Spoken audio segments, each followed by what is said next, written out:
ಈ ದಿನ ಶ್ರೀನಿವಾಸಪುರ 2 ಕಸಾಬಾ ವಲಯದ ಗುಮ್ರೆಡ್ಡಿಪುರ ಕಾರ್ಯಕ್ಷೇತ್ರದ ಹುವಳ್ಳಿ ಗ್ರಾಮಕ್ಕೆ ಶ್ರೀ ಕ್ಷೇತ್ರ ಧರ್ಮಸ್ಥಳ ಗ್ರಾಮಾಭಿವೃದ್ಧಿ ಯೋಜನೆ ವತಿಯಿಂದ ಶ್ರೀ ಲಕ್ಷ್ಮೀ ವೆಂಕಟೇಶ್ವರ ಸ್ವಾಮಿ ದೇವಸ್ಥಾನಕ್ಕೆ 2 ಲಕ್ಷ ಅನುದಾನ ಮಂಜೂರಾತಿ ಕಾರ್ಯಕ್ರಮದಲ್ಲಿ ನಮ್ಮೆಲ್ಲರ ಗೌರವಾನ್ವಿತ ಮಾರ್ಗದರ್ಶಕರು ಹಿರಿಯ ಜಿಲ್ಲಾ ನಿರ್ದೇಶಕರು ಶಿವಾನಂದ ಆಚಾರ್ಯ ಸರ್, ಈ ಸಂದರ್ಭದಲ್ಲಿ ಯೋಜನಾಧಿಕಾರಿ ಅವರು ಕಾಂತಪ್ಪ ಸರ್, ಜಿಲ್ಲಾ ನಿರ್ದೇಶಕರು ಮಾತನಾಡಿ ಯೋಜನೆಯ ಕಾರ್ಯಕ್ರಮಗಳ ಬಗ್ಗೆ ಅವರು ಉದಾಹರಣೆಗಳ ಮೂಲಕ ಸದಸ್ಯರಿಗೆ 10 ಹಲವಾರು ಕಾರ್ಯಕ್ರಮಗಳ ಬಗ್ಗೆ, ಕೆರೆ ಹೊಳೆಯೆತ್ತುವ ದೇವಸ್ಥಾನದ ಜೀವನೋದ್ಧಾರದ ಬಗ್ಗೆ, ಸಮಾಜದ ಕಟ್ಟಕಡೆಯ ವ್ಯಕ್ತಿಯನ್ನು ಗುರುತಿಸಿ ಯೋಜನೆಯ ಸೌಲಭ್ಯವನ್ನು ಕೊಡುವಲ್ಲಿ ಧರ್ಮಸ್ಥಳ ಗ್ರಾಮಾಭಿವೃದ್ಧಿ ಯೋಜನೆ ಇದೆ ಎಂದು ತಿಳಿಸಿಕೊಟ್ಟರು. ಈ ಸಂದರ್ಭದಲ್ಲಿ ಬಾಬಣ್ಣನವರು ಮಾತನಾಡಿ ಧರ್ಮಸ್ಥಳ ಗ್ರಾಮಾಭಿವೃದ್ಧಿ ಯೋಜನೆಯ ಸಮಾಜಕ್ಕೆ ಉತ್ತಮ ಕೊಡುಗೆಯಾಗಿರುತ್ತದೆ ಎಂದು ತಿಳಿಸಿದರು. ಈ ಸಂದರ್ಭದಲ್ಲಿ ಪೂಜ್ಯರಿಗೆ ಅಭಿನಂದನೆಗಳನ್ನು ಸಲ್ಲಿಸಿದರು ಹಾಗೂ ಸಮಿತಿ ಅಧ್ಯಕ್ಷರು ಉಪಸ್ಥಿತರಿದ್ದು ಸರಳ ಕಾರ್ಯಕ್ರಮವನ್ನು ಆಯೋಜನೆ ಮಾಡಲಾಗಿತ್ತು.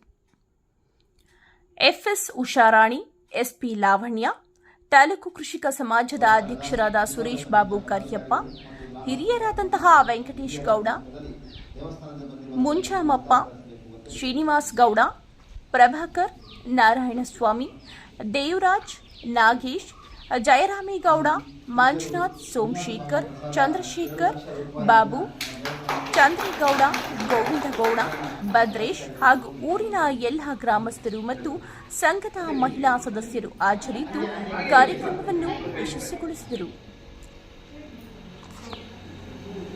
ಏನು ಮಂಜುನಾಥ ಸ್ವಾಮಿಗೆ ಗೊತ್ತು. ಸೊ ಇವತ್ತು ದೇವರೇ ಇಲ್ಲ ಅಂತ ಹೇಳುವಂತ ಜನರು ಇವತ್ತು ನಮ್ಮ ಮುಂದೆ ಇದ್ದಾರೆ. ಸೊ ಇಂಥದ್ರಲ್ಲಿ ಇವತ್ತು ಯಾರು ಸತ್ಯವಂತ, ಯಾರು ಅಸತ್ಯ ವ್ಯಕ್ತಿ, ಯಾವುದು ಸತ್ಯ ಯಾವುದು ಅಸತ್ಯ ಎಂಬುದನ್ನ ಬಹಳ ಕಷ್ಟದಲ್ಲಿ ಇವತ್ತು ನಾವು ಮಾಡ್ಕೊಂಡು ಹೋಗ್ಬೋದು. ಇವತ್ತಿನ ಕಾಲಘಟ್ಟದಲ್ಲಿ ನಮಗೆ ನಾನು ಈ ಸಭೆಯಲ್ಲಿ ಹೇಳ್ಬೋದಾ ಬೇಡ ಗೊತ್ತಿಲ್ಲ. ಅಂದ್ರೆ ಹೆಗಡೆಯವರಂತ ನಾನು ಅವರನ್ನ ಬಹಳ ಹತ್ತಿರದಲ್ಲಿ ಕಂಡಿದ್ದೇನೆ, ಬಹಳ ಹತ್ತಿರದಲ್ಲಿ ಒಟ್ಟೊಟ್ಟಿಗೆ ನಾನು ತುಂಬಾ ಸಲ ಹೋಗಿದ್ದೇನೆ. ಅಂತ ಮುಗ್ಧ ಮನಸ್ಸಿಗೆ ನೋವು ಮಾಡುವಂತ ಘಟನೆಗಳು ಇವತ್ತು ರಾಜ್ಯಾದ್ಯಂತ ಕೆಲವು ಕಡೆ ಇಲ್ಲ ಆಗತ್ತೆ. ಅದು ಈ ವಯೋವೃದ್ಧದಲ್ಲಿ ಅಂದ್ರೆ ಸುಮಾರು 75 ವರ್ಷದ ಈ ಹರೆಯದಲ್ಲಿ ಅವರ ಆರೋಗ್ಯದ ಕಡೆಗೆ ನಾವು ಗಮನ ಕೊಡುವ ಬದಲಿಗೆ ಅವರಿಗೆ ಒಂದಷ್ಟು ಸಮಾಜಕ್ಕಾಗಿ ಅವರು ಸೇವೆ ಕೊಟ್ಟಿದ್ದಾರೆ. ನಿಜವಾಗಿ ಅವ್ರು ಮಾಡಿರ್ತಕ್ಕಂಥದ್ದು ಈ ದೇಶದಲ್ಲಿ ಯಾರೂ ಈ ರೀತಿಯ ಸೇವೆಯನ್ನ ಮಾಡಿರ್ಲಿಕ್ಕಿಲ್ಲ. ಅವ್ರು ಮಾಡಿದ್ದು ಅತ್ಯಂತ ಕಡು ಬಡತನದಲ್ಲಿ ಇರುವಂತಹ ವ್ಯಕ್ತಿಯ ಕಣ್ಣೀರು ಒರೆಸಿದ್ರೆ ಅದು ಸ್ವಾಮಿಗೆ ಒಂದು ಸೇವೆ ಆಗತ್ತೆ ಅಂತ ಹೇಳಿ ಇದನ್ನ ಯೋಚನೆ ಮಾಡ್ಕೊಂಡು ಅವ್ರು ಮಾಡ್ಕೊಂಡು ಹೋದ್ರು. ನಿಮ್ಮೆಲ್ಲರಿಗೂ ಗೊತ್ತಿರಲಿ, ನಾವು BC ಆಗಿ ಕೆಲಸ ಮಾಡ್ತೀವಿ, ಬ್ಯಾಂಕಿಂಗ್ ಕರೆಸ್ಪಾಂಡೆನ್ಸ್ ಅಂತ. ಇವತ್ತು ಸಂಘಗಳನ್ನ ಮಾಡಿ ಸಂಘಗಳಿಗೆ ಸಾಲ ಕೊಡ್ತೀವಿ. ಇದ್ರಲ್ಲೂ ಬಹಳ ಜನ ತಪ್ಪ ಅಭಿಪ್ರಾಯಗಳನ್ನು ತಗೊಂಡವರಿದ್ದಾರೆ.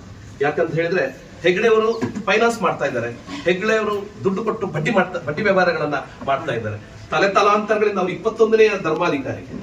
ಇನ್ನೂ 10 ಜನ ಧರ್ಮಾಧಿಕಾರಿಗಳು ಕೂತ್ಕೊಂಡು ಅಲ್ಲಿ ಇದ್ರೂ ಆದಾಯದ ಪ್ರಶ್ನೆ ಚಿಕ್ಕ ವಯಸ್ಸಿಗೆ ಹೌದು ಸರ್, 20ನೇ ವಯಸ್ಸಲ್ಲಿ ಆದವರು 21ನೇ ಧರ್ಮಾಧಿಕಾರಿಯವರು. ಅಲ್ಲಿಯ ಶತಮಾನದ ಇತಿಹಾಸ ಇದೆ. ಇಲ್ಲಿ ಅವರಿಗೆ ವ್ಯವಹಾರದ ಅವಶ್ಯಕತೆ ಇದೆ, ವ್ಯವಹಾರದ ಅವಶ್ಯಕತೆ ಇಲ್ಲ. ಅಲ್ಲಿ ಒಂದು ಧರ್ಮ ದೇವತೆಗಳು ಹೇಳುವಂತ ಮಾತು 8 ಶತಮಾನಗಳ ಹಿಂದೆ, ಲಕ್ಷಾಂತರ ಭಕ್ತರು ಬರ್ಲಿ, ನೀನ್ ತಲೆ ಬಿಸಿ ಮಾಡಬೇಡ, ಅವರಿಗೆ ಸೇವೆ ಮಾಡ್ಲಿಕ್ಕೆ ಕಾಳು ಬೇಳೆಗಳಿಲ್ಲ, ಕಾಸುಗಳಿಲ್ಲ, ಏನು ಇಲ್ಲ ಎಂಬುದನ್ನು ಯೋಚಿಸಬೇಡ, ಬಂದವರಿಗೆ ದಾನ ಮಾಡ್ತಾ ಹೋಗು, ಅದನ್ನು ನಮ್ಗೆ ಬಿಟ್ಬಿಡು ಅಂತ ಹೇಳಿ ಏನು 8 ಶತಮಾನಗಳ ಹಿಂದೆ ಧರ್ಮ ದೇವತೆಗಳು ಕೊಟ್ಟ ಮಾತು. ಇವತ್ತಿಗೂ ಧರ್ಮಸ್ಥಳಕ್ಕೆ ಲಕ್ಷಾಂತರ ಜನ ಬಂದ್ರು, ಅನ್ನ ಪ್ರಸಾದ ಕೊಡ್ಲಿಕ್ಕೆ ಉಗ್ರಾಣದಲ್ಲಿ ಅಕ್ಕಿ ಉಂಟ, ಕಾಳು ಉಂಟ, ಬೇಳೆ ಉಂಟ ಅಂತ ಹೆಗ್ಡೆಯವರು ಹೋಗಿ ನೋಡುದಿಲ್ಲ, ಅಥವಾ ಅದಕ್ಕೆ ಪಟ್ಟಿನೇ ಬೇಡ. ಒಂದು ಉದಾಹರಣೆ ಹೇಳ್ತೇನೆ. ಇವತ್ತು ಇನ್ನೊಂದು 10 ದಿನಕ್ಕೆ ತರಕಾರಿ ಅಲ್ಲಿ ಇರ್ಬೋದು, ಇನ್ನು ಮುಂದಕ್ಕೆ ತರಕಾರಿ ಬೇಕು ಅಂತ ಹೇಳಿದ್ರೆ ಇದೇ ಕೋಲಾರದ ಯಾರೋ ಒಬ್ಬ ರೈತ ಅವನಿಗೆ ಮನಸ್ಸಿಗೆ ಬರ್ತದೆ, ನಾನು ಇಂಥದ್ದೊಂದು ಬೆಳೆಸಿದ್ದೇನೆ, ಟೊಮೆಟೊನೋ ಅಥವಾ ಭತ್ತದ್ದೇನೋ ತರಕಾರಿ ಬೆಳೆಸಿದ್ದೇನೆ ಅಂತ ಹೇಳಿ ಅವನೊಂದು ಟಾಟಾ AC ಅಲ್ಲಿ ಹಾಕೊಂಡು ಸೀದಾ. ಮೊದಲೆಲ್ಲ ಹೇಗಿತ್ತು, ವಾಹನಗಳಿರ್ಲಿಲ್ಲ, ಧರ್ಮಸ್ಥಳ ಹೋಗೋ ಬಸ್ಸಲ್ಲಿ ಹಾಕಿ ಧರ್ಮಸ್ಥಳ ಕಟ್ಟಂತ ಇತಿಹಾಸ ಇದೆ. ಸೊ ಅಂದ್ರೆ ಭಕ್ತರೇ ಆ ಧರ್ಮಸ್ಥಳಕ್ಕೆ ಬಂದು ಆ ಪ್ರಸಾದದ ವ್ಯವಸ್ಥೆಯನ್ನು ಮಾಡ್ಕೊಂಡು ಹೋಗ್ತಕ್ಕಂಥದ್ದನ್ನು ನಾವು ನೋಡಿದ್ದೇವೆ. ಸೊ ಹಾಗಾಗಿ ಇಂಥ ನಮ್ಮ ಸಂಘಟನೆಗಳಾಗಲಿ, ಈ ಉದಾಹರಣೆ ನಾನು ಮಾತು ನಿಲ್ಲಿಸಿದೆ ಅಲ್ಲಿ. ಅಂದ್ರೆ ಈಗೇನು ನಾವು ಸಂಘದವರಿಗೆ ಪ್ರಗತಿ ನಿಧಿ ಅಂತ ಹೇಳುವಂಥದ್ದಲ್ಲಿ ಹಣಕಾಸಿನ ವ್ಯವಹಾರಗಳನ್ನು ಕೊಡ್ತಾ ಇದ್ದೇವೆ, ಇದು ಬ್ಯಾಂಕಿಂದ ಅವರಿಗೆ ತೆಗೆದುಕೊಳ್ಳಿಕ್ಕೆ ಕಷ್ಟ ಆಗ್ತದೆ, ಅವರಿಗೆ ಸಮಸ್ಯೆ ಆಗುತ್ತೆ. ಒಂದೇ ಒಂದು ಉದಾಹರಣೆ ಹೇಳ್ತೇನೆ. ನಾವು ತಹಶೀಲ್ದಾರ್ ಕಚೇರಿಗೆ ಅಥವಾ DC ಕಚೇರಿಗೆ ಹೋದಾಗ ಅರ್ಜಿ ಬರೀಲಿಕ್ಕೆ ನಮ್ಗೆ ಗೊತ್ತಿರುವುದಿಲ್ಲ. ಅಲ್ಲಿ ಯಾರೋ ಒಬ್ಬ ಅರ್ಜಿ ಬರ್ದು ಕೊಡ್ತಾನೆ, ಅರ್ಜಿ ಬರೆದು ಒಬ್ಬ ಕೊಡ್ತಾನೆ, ಅವ ಸಹಾಯಕ ಅಷ್ಟೇ. ಅದರದ್ದು ಫೆಸಿಲಿಟಿ ಎಲ್ಲ ತಹಶೀಲ್ದಾರೇ ಮತ್ತೆ ಯಾರು ಮತ್ತೊಬ್ರೆ ಧರ್ಮಸ್ಥಳ ಸಂಸ್ಥೆ ಮಾಡಿದ್ದಷ್ಟೇ. ಬ್ಯಾಂಕಿಂದ ಜನರಿಗೆ ಕಷ್ಟ ಆಗ್ತಾ ಇದೆ, ಅವರಿಗೆ ಸಾಲ ತಗೊಳ್ಳಿಕ್ಕೆ ಗೊತ್ತಾಗುದಿಲ್ಲ, ಅವರಿಗೆ ಏನ್ ವ್ಯವಹಾರ ಮಾಡ್ಕೊಳ್ಳಿಕ್ಕೆ ಸಾಧ್ಯ ಇಲ್ಲ. ಅದಕ್ಕೆ ಆ ಪೇಪರ್ಸ್ ಗಳನ್ನೆಲ್ಲ ಮೂವ್ ಮಾಡೋದು, ಅದನ್ನೆಲ್ಲ ರೆಡಿ ಮಾಡಿ ಕೊಡುವಂತ ಕೆಲಸವನ್ನು ನಮ್ಮ ಸಂಸ್ಥೆ ಮಾಡಿ.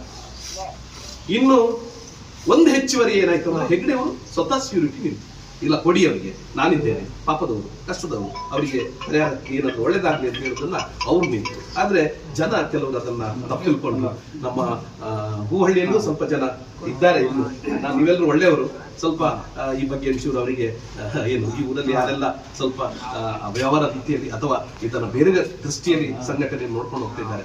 ಯಾಕಂದ್ರೆ ನಾವೆಲ್ಲ ಶಾಲೆಗೆ ಹೋಗ್ತಿರುವಾಗ ಗೊತ್ತಿತ್ತು, ದಿನ ಚಿನ್ನದ ಮೊಟ್ಟೆ ಇಡುತ್ತಿರುವಂತ ಕೋಳಿ ಒಬ್ಬ ಏನ್ ಮಾಡಿದಂದ್ರೆ, ಇಷ್ಟು ದಿನಕ್ಕೊಂದೊಂದು ಇರ್ತದಲ್ಲ, ಹೊಟ್ಟೆ ಒಳಗೆ ಎಷ್ಟಿದೆ ಅಂತ ಹೇಳಿ ಕೋಳಿನೇ ಕೊಯ್ದ್ಬಿಟ್ಟು ಕೊನೆಗೆ ಅವನಿಗೆ ಏನಿಲ್ಲದ ಪರಿಸ್ಥಿತಿಗೆ ನಾವು ಬಂದ್ಬಿಟ್ಟ. ಸೊ ಇವತ್ತು ನಮ್ಮ ಕೆಲವು ಜನ ಈ ರೀತಿಯ ಯೋಚನೆಗಳನ್ನು ಇದ್ದಾರೆ. ಆದ್ರೂ ಇವತ್ತೊಂದು ಒಳ್ಳೆ ಕಾರ್ಯ ಇಲ್ಲಿ ನಡೀತಾ ಇದೆ. ಧರ್ಮಸ್ಥಳದ ಹೆಗ್ಡೆಯವರು ಏನು ಒಂದು ಸರ್ ಅವರು ಒಳ್ಳೆ ಮಾತಾಡಿದ್ರು, ಅವರಿಗೆ ಒಂದು ಒಳ್ಳೆ ಆರೋಗ್ಯವನ್ನ ಕೊಡ್ಲಿ, ಒಂದು ನೆಮ್ಮದಿಯನ್ನು ಕೊಡ್ಲಿ. ನಮ್ದು ದಿನ ಪ್ರಾರ್ಥನೆ ನಮ್ದು ಅಷ್ಟೇ. ಯಾಕಂದ್ರೆ ಹೆಗ್ಡೆಯವರಿಗೆ ಇನ್ನೂ ಆಯುಷ್ಯನ ಕೊಡ್ಲಿ ಭಗವಂತ, ಅವರಿಗೆ ಇನ್ನಷ್ಟು ಮಾನಸಿಕ ಧೈರ್ಯವನ್ನ ಕೊಡ್ತಕ್ಕಂಥದ್ದನ್ನ ಮಾಡ್ಲಿ ಅಂತ ಹೇಳುತ್ತಾ, ಇಂಥ ಒಂದು ಪುಣ್ಯ ಕಾರ್ಯಗಳು ಸದಾ ಏನು ನಡೀತಾ ಹೋಗ್ಲಿ. ಇಲ್ಲಿಯ ಕ್ಷೇತ್ರಕ್ಕೆ ಏನು 2 ಲಕ್ಷ ನಿಧಿ ಬಂದಿದೆ, ಅದನ್ನ ಅಂದ್ರೆ ಇದು ನಿಮ್ಗೆ ಪೋಸ್ಟ್ ಮೂಲಕ ಕಳಿಸಬಹುದು. ನೋಡಿ, ಒಂದೇ ಒಂದು ಉದಾಹರಣೆ, ಇದು ಪೋಸ್ಟ್ ಮೂಲಕ ಕಳಿಸಬಹುದು ಅಥವಾ ಎಲ್ಲ ಕೊಟ್ಟು ನೀವು ಬಂದಾಗ್ಲೇ ಬರ್ದು ಕೊಡ್ಬೋದು. ಆದ್ರೆ ಹೆಗ್ಡೆಯವರ ಆಶೆ ಏನಂದ್ರೆ, ನಮ್ಮ ಕ್ಷೇತ್ರದ ಯಾರಾದ್ರೂ ಒಬ್ಬ ಹೋಗಿ ನೋಡಿ ಬರ್ಲಿ, ಹೋಗಿ ಒಮ್ಮೆ ಇದನ್ನ ಕೊಟ್ಟು ನೋಡಿ ಬರ್ಲಿ. ಇದ್ರಲ್ಲಿ ಮತ್ತೆ ಏನ್ ಬೇರೆ ಏನಿಲ್ಲ, ಅದ್ರಲ್ಲಿ ವ್ಯತ್ಯಾಸ ಇಲ್ಲ. ಅವ್ರದ್ದು ಕಲ್ಪನೆ ಅಷ್ಟೇ, ಅದೊಂದು ಪರಿಪೂರ್ಣ ಆಗ್ತದೆ. ಆಗ ನಮ್ಮವ್ರು ಹೋಗಿ ನೋಡ್ತಾರೆ, ನಮ್ಮವರಿಗೂ ಆ ಕ್ಷೇತ್ರದ ಆ ಊರಿನ ಒಂದು ಸಂಪರ್ಕ ಸಿಗ್ತದೆ, ಅಲ್ಲಿಯವರ ಗಣ್ಯರ ಒಂದು ಸಂಪರ್ಕಗಳು ಸಿಗ್ತವೆ ಅಂತ ಹೇಳುದು ಸಹ ಇದರಲ್ಲಿ ಉದ್ದೇಶ ಇದೆ.